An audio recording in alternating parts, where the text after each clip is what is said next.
अरे गाँवे के टूरी रे संगी, अरे गाँवे माँ डौका बनावा थे। दाई दादा के रे संगी भाई के नाक ला कटावथे, भाई के नाक ला कटावथे। होली है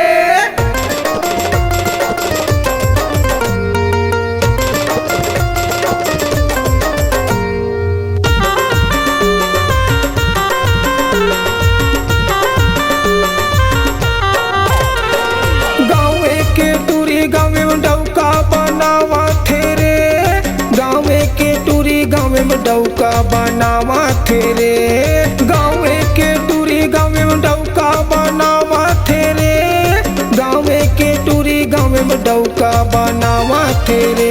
दाई दादा के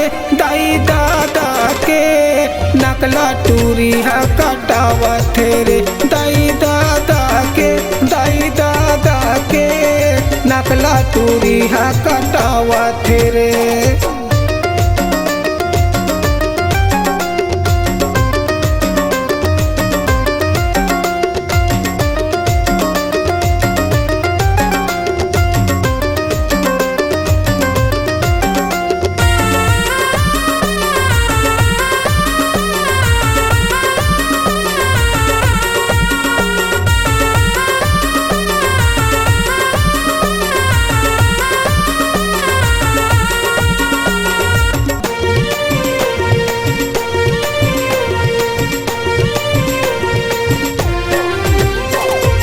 पहली ले टूरी हा भाई कहते हैं, ओही ला टूरी हा डौका बनाते।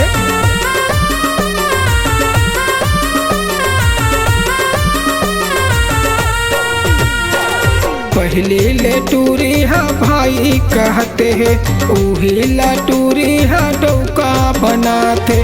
गाँव मर के आटियावा थे रे, गाँव मर के आटियावा थे रे। नकला टूरी हा कटावा थे रे, दाई दादा के नकला टूरी हा कटावा थे रे।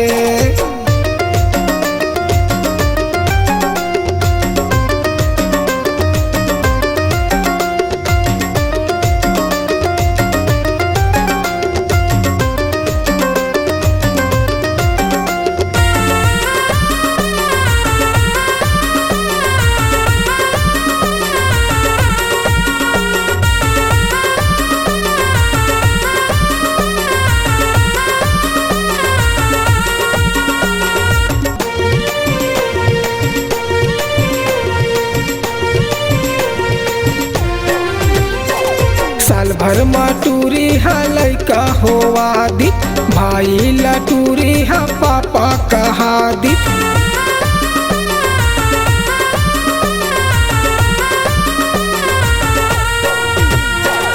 साल भर मा टूरी हा लैका होवा दी, भाई ला टूरी हा पापा कहा दी।